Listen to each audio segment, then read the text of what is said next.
Have you talked to David yet? I'm wondering when you guys are going to sign the divorce papers. For your information, David is refusing to talk to me. He hasn't come home since he started staying over at your house. Yeah, I know. Just talk to him soon, okay? You talk to him. He's at your house, so it should be easy enough. Well, if you don't finalize the divorce soon, it's gonna hold everything up. You know that, right? Like I said, talk to him. I really can't stand being stuck in this limbo either. Having the person I thought was my best friend double-cross me and sleep with my own husband. Then waiting aimlessly to discuss what comes next? Believe me, this sucks. Don't forget, you're the one who's in the wrong, though. I'm the one in the wrong? The person who was a faithfully married and supportive wife, or the person who cheated with their best friend's husband? Any way you slice it, you're in the wrong, sweetheart. I heard everything from David, Liz. Before you two got married, you did everything for him and always acted all cutesy and nice. Then, after getting married, you changed and became all controlling. It was a complete shock to him. He told me everything. Getting married comes with all sorts of responsibilities. It's only natural for things to change. All I did was set up some basic rules for us to follow, for our future. You can't just force someone to follow your rules against their will. I never forced him to do anything. David and I discussed everything before we even got married. Anyway, I doubt that you even care to hear all this. If you want the divorce to go through, get David to come back here and talk to me directly. That's where it has to start. You always did have a temper, didn't you? Ha! You're just like a kid. Honestly, I don't have the energy to be angry anymore. I'm just getting tired of the whole situation. Fine, whatever. I'll tell David to go back and discuss the divorce details with you. As soon as you sign those divorce papers, the sooner you can let David be free. You say that as if I'm the bad guy? Like I'm holding him captive or something. Well, you are the bad guy, aren't you? David told me that the time he spent with you was incredibly painful for him. That's why he ended up choosing me. Our time spent together was painful? To make your own husband feel that way after 2 years of marriage. That really makes me think you aren't fit for marriage after all. Stealing their best friend's husband after they have been married for 2 years and then just sitting there like they've done nothing wrong? That sounds to me like someone really well suited for marriage. Whatever. At the end of the day, David and I are gonna live happily together after this, while you're just gonna be bitter and alone. Save your spiteful comments for someone else. Listen, I know that you two are having an affair, and I understand why you are pushing for a divorce. I want to discuss that as much as you do. But you have to let me know one thing at least. When did you start seeing him? Well, I guess it started at your wedding. I couldn't stop thinking about how hot he looked in that tuxedo. Then, after you guys got back from your honeymoon, we did coffee at your place. Do you remember? He happened to be there that day, and while you were in the kitchen making the coffee, we started chatting in the living room and really hit it off. After that, we exchanged contact information so that we could get in touch. After our honeymoon? It started that far back? Then we started meeting up after work for dinner almost every other week. That continued for a while as we got to know each other. By then, it had been about 6 months. Yeah, 6 months after we met at your house, we started officially dating, I guess. So basically, you were cheating with him throughout our entire marriage. I guess you could say it that way. He was spending almost the same amount of time with you as he was with me. Apparently. Anyway, Liz, you've got to realize I'm almost 30. I can't wait all day for this divorce to go through. There's a lot of things I need to do before it gets too late. I was always planning to get married by 25, and that didn't work out. I've really got to step on the gas. Anyways, I'll talk to David.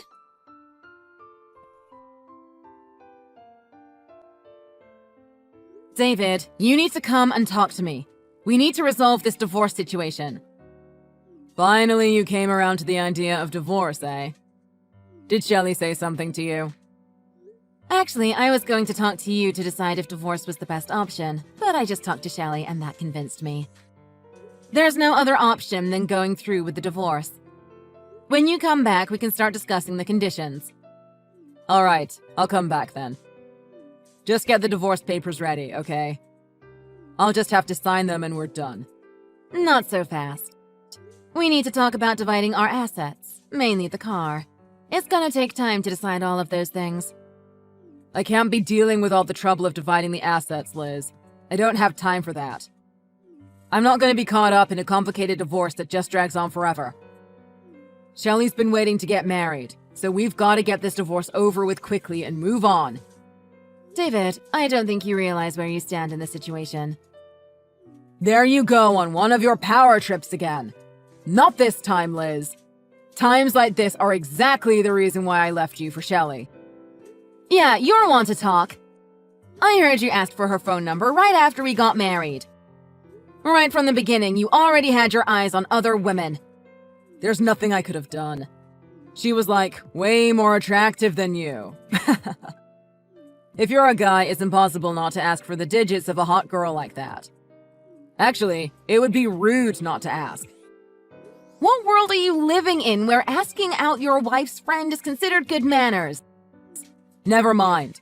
All I'm focused on now is marrying Shelley and starting an actually happy marriage with her. So our marriage was that unhappy for you, was it? You couldn't stand me calling you out for not following the rules that we decided? As a wife, you have to follow basic rules too. You need to follow your husband and always be ready in case he needs anything. Are you kidding me? Don't you know that getting married is a partnership? Both people are supposed to be on equal footing and respect each other. That's why I wanted to hash it out with you like two married adults before we went through with this divorce. Oh, and why don't we also talk about what we are going to do with the car while we're at it? I already told you, you're not going to force me to discuss that. I'm not forcing you to decide anything, but we need to at least discuss it. These are important decisions, David. And let me just remind you that you were the one who cheated and destroyed this whole marriage. What gives you the right to make these demands about how things should go? I'm not just going to give in to all your conditions that easily. Fine, just get a lawyer then. Why is the first thing women always do is go straight to a lawyer? I can see it already. You and some divorce attorney ganging up and taking everything. The issue is between you and me, Liz. No one else. That's why I'm just going to sign the divorce papers and be done with it. I'm not going to hire a lawyer. Fine, then I'll head over there now. But meeting just the two of us might not be the best idea. Having a third party to oversee the discussions would make sure everything is fair. Well then, Shelley can moderate. You keep going on about cheating this, affair that. What I and Shelley have is real. It's not some overnight fling. Yeah, I'm sure it is. Honestly, I don't really care. Why don't we get one of your family members to stand in? My family? Like my mom or dad? Sure, that's fine with me. Whatever I say, my mom or dad would just take my side and agree with me. So yeah, I'd be fine with one of them as a moderator. Well, seeing as it's not possible to have them come at such short notice, why don't just the two of us meet up to sign the papers first? Yeah, whatever. We both want to get this divorce finalized, so let's finish up with the papers first. Then we can sort out everything else later. That's fine with you? God, you're persistent. I said it was okay, didn't I? All right then. I'll prepare the paperwork and have it ready for when you arrive.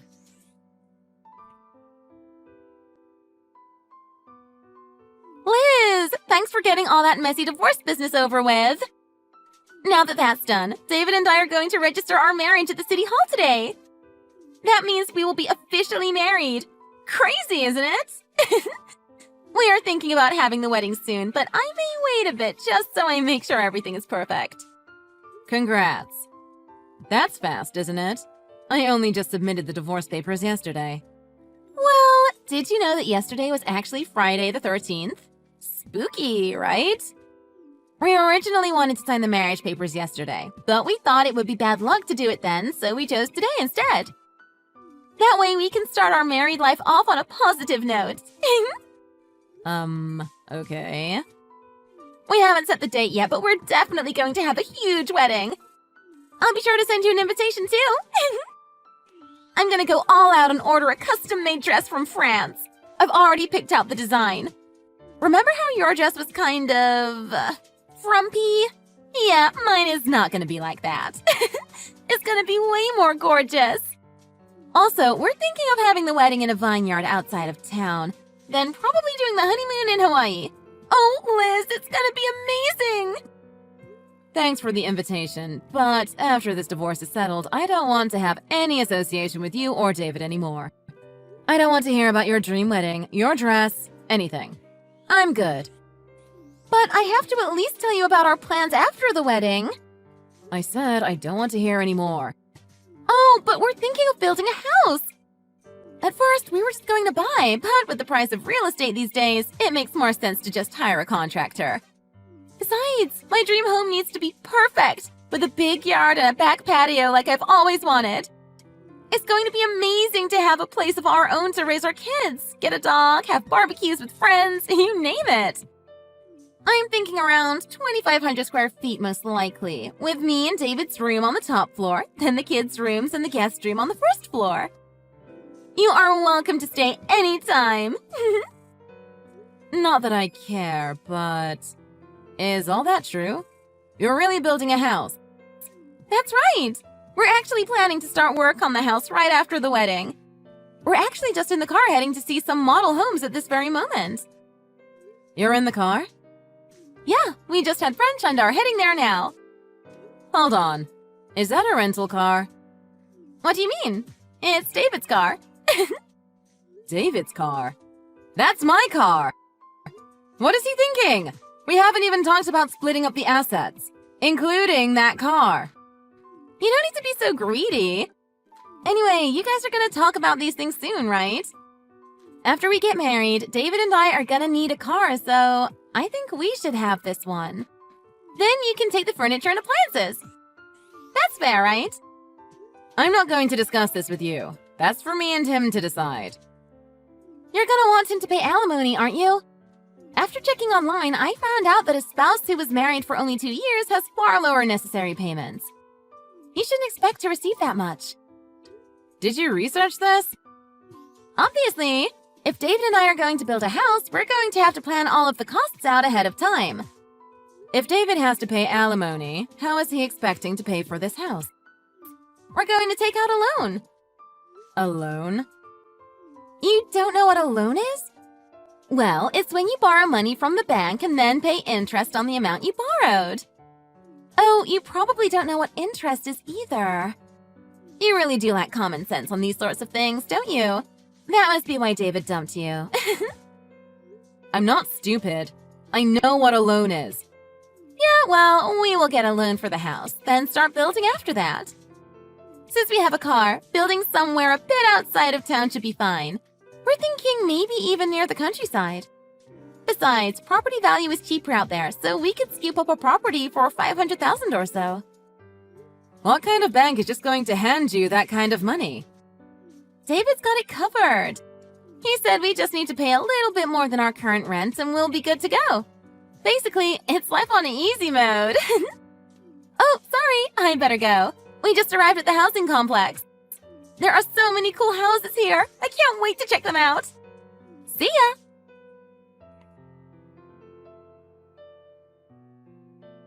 Hey, Liz. David is heading over to your place now. When you're talking to David about dividing the assets in the alimony settlement, try to be considerate, okay? Considerate? David's been through a lot, especially after your guys' marriage fell through. Not to mention, we found a really nice house when we were touring model homes the other day. With the loan that David is securing, it looks like we are pretty close to making that dream a reality. We wouldn't want any wrenches thrown into that plan. Oh, don't worry, we will invite you to the housewarming. So you think a guy without a job can secure funding to build a house?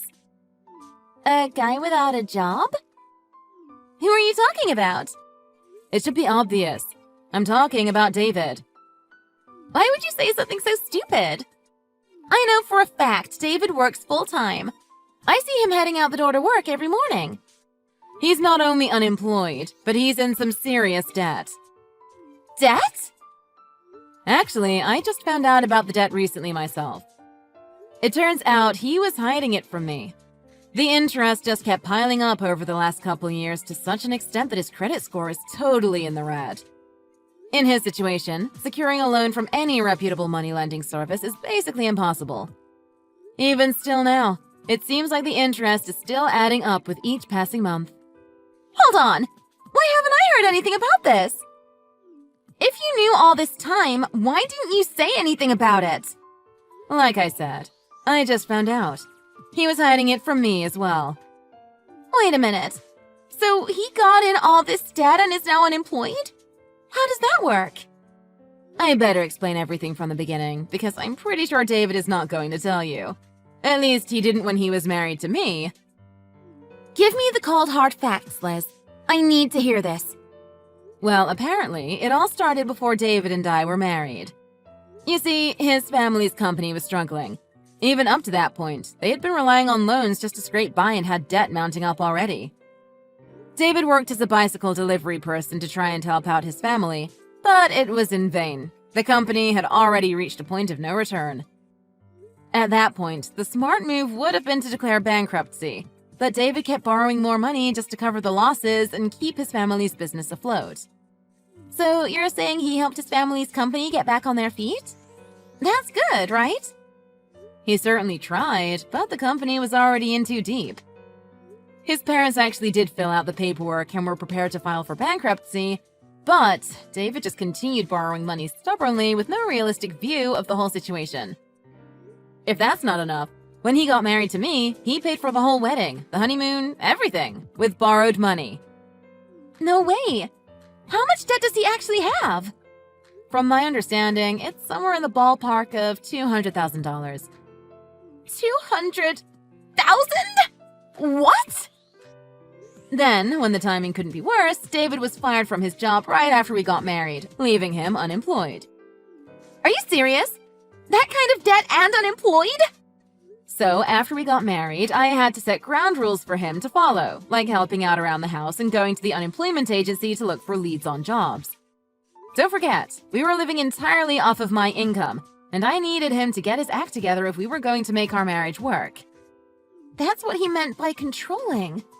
It was all for his own good. To think that even after I lectured him again and again, he still didn't go out and look for jobs, or even lift a finger around the house. So when he started talking to you, he didn't have to hear constant prodding every day from me to get a job. He could just forget about everything and escape reality for a while. Little did you know. But why didn't he declare bankruptcy after he lost his job? That would have been a way to forgive the debt, right? I think if he did that, it would all be waived and he'd be fine, right? Declaring bankruptcy wouldn't allow him to pay for a new house outright in cash, would it? He wouldn't even be able to use credit cards in that case. Wait, he wouldn't be able to use a credit card? No, they would be cut off. But you know what, Shelley? The card that he has been using this whole time is actually mine. It was meant to be a shared card between us when we were married. But unfortunately for you and David, the free ride ends today. He's been using your card? What do you mean by the free ride ends today? What are you going to do, Liz? There's no reason for a guy that deep in debt and without a job to even have a credit card, is there? Wait, so the card he has been using to pay for our dates is... My card. That's right. At first I noticed that some of my statements were a lot higher than usual. Fine, it's because I use my credit card to pay for everything these days. Bills, gas, different expenses, whatever. But I wanted to take a closer look, so I pulled up the breakdown of all the details on my online account. It was funny, actually. A $150 at Bella Luigi, a 2-day stay at the Emerald Bay Hotel, a diamond pendant from Tiffany's. That credit card was in my name, and I had been paying the statements that whole time unaware of it. You paid for all of that? That's why I'm going to have to demand that every cent is paid back in alimony payments starting as soon as the divorce settlement is finalized. I've already got a lawyer working on the case to make sure that happens. Oh, and I'm going to need that car back as well, seeing as it was bought using a loan made in my name. You can take the car. Without that, there's no way we can drive out to the house we're building outside the city. There's gotta be another way. Sorry to burst your bubble, honey, but you should probably just forget about your dream house idea. That is, of course, unless you take out another loan in your name. I suppose you could do that? There's no way I could afford that. Besides, after making plans to get married to David, I quit my job. He told me his salary could cover the both of us and that I could spend time at home working on the interior decorating and making meals and such. No, really? This is too good. Two unemployed lovebirds. What are we supposed to do now? That's none of my concern, sweetheart.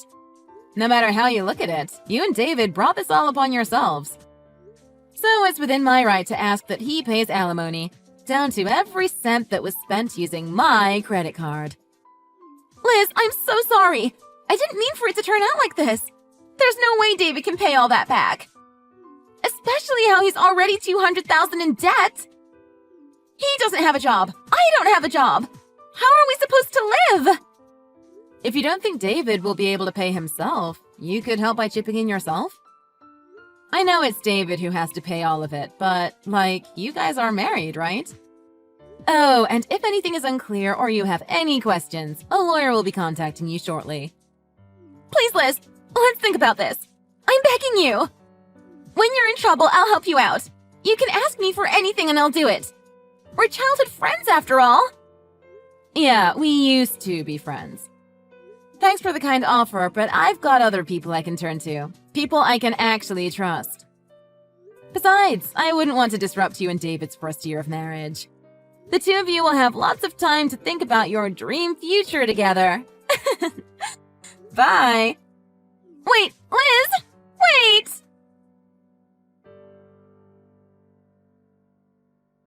David, where are you? I'm here with a representative who is going to help us with our discussion. I've got the divorce papers ready too. Give me a few minutes. I just stopped at the gas station to grab a quick coffee. Oh yeah, who did you call? My mom? My dad? You didn't get Uncle Rick, did you? I am actually sitting with your older sister at this moment. My older sister? You mean Kim? Right. And as I'm sure you are probably aware, she is a lawyer. I thought she would be the best choice to help us settle this fairly. Liz, how is that fair? You know that Kim has it out for me. She cut ties with us years ago and I haven't spoken with her since. Neither has my mom or dad. You told me you wouldn't hire a lawyer, then you go and do this? What the hell, Liz? Oh, I didn't hire anyone. After I explained the situation to her, Kim was more than happy to step up and help. Totally pro bono. What a kind gesture, right? This is so messed up. Lawyers like your sister don't have time to waste, so hurry over here and we can start the discussion. If you don't get here soon, we will have to start the negotiations without you. It's quite impressive how much your sister knows about divorce laws. We're very lucky to have her. This is so unfair. She's totally going to take your side in this whole thing. It would appear that way, yes. You knew she hated me. That's exactly why you called her, isn't it? This is unethical. It's immoral. You're just a terrible person, Liz. Oh, so I'm the one who's the terrible person? That's rich. You're the one who didn't utter a word about a mountain of debt while it piled up. All the way to 200,000. 200! You're the one who wouldn't look for a job and lived off my income, all the while cheating with my best friend while driving all around town in the car that I paid for. Oh, and how can I forget how you wouldn't even talk about paying alimony or dividing our assets, just wanting to sign the divorce papers and run off with your new wife? You thought you could just skate through life without ever having to take responsibility or pay consequences for your actions. You're a lowlife, David. Fine, but... About the car. I actually needed that to look for work. Going to interviews and that. You knew full well that I bought that car and the deed is in my name. There's no excuse. When we bought it, I told you we could have put it in my name. Anyway, what I'm going to need you to do is start paying alimony payments. I've calculated the amount needed to pay back the credit card bill, as well as some regular settlement fees, etc. Your sister will be able to explain how everything works. Oh, and I'm going to need the car back by, immediately. Does that work okay for you? Liz, please reconsider. If you do this, I'll have nothing. Nothing? You'll have your new wife and that debt of yours, won't you? You may think you've hit total rock bottom now, but you're going to be really living in hell when everything comes back to bite you. This is all because you're angry, isn't it? This is some elaborate plan to get revenge, right? No, I'm not angry at all. All I'm doing is exercising my right to a fair settlement in a calm and composed manner. Your sister and I are waiting for you, David. Oh, and make sure you drive here carefully. We wouldn't want my car to get scratched on the way over. Liz, wait. Just tell my sister to leave, okay? We don't need her there. This is between us, right? Liz. Are you there? Kim's always had it out for me. From the beginning. Thanks to the services of David's sister, I was able to negotiate an alimony settlement that would cover all of the losses over the last year, including the thousands of dollars that David had spent using my credit card. Thankfully, the car was also returned scratch-free, and is sitting in my garage at this very moment. Unfortunately for David and Shelley, their dream future wilted and they split up after only a month together. Shelley actually returned to the job she had quit just a couple months earlier, which must have been a very awkward meeting with her boss. But luckily for her, they took her back in. After the settlement, I lost contact with David's sister Kim, but I'll always be thankful to her for her help. As for my ex-husband, David, I haven't the faintest idea of what happened with him. However, as long as the alimony payments keep coming in, I'm not too troubled about it.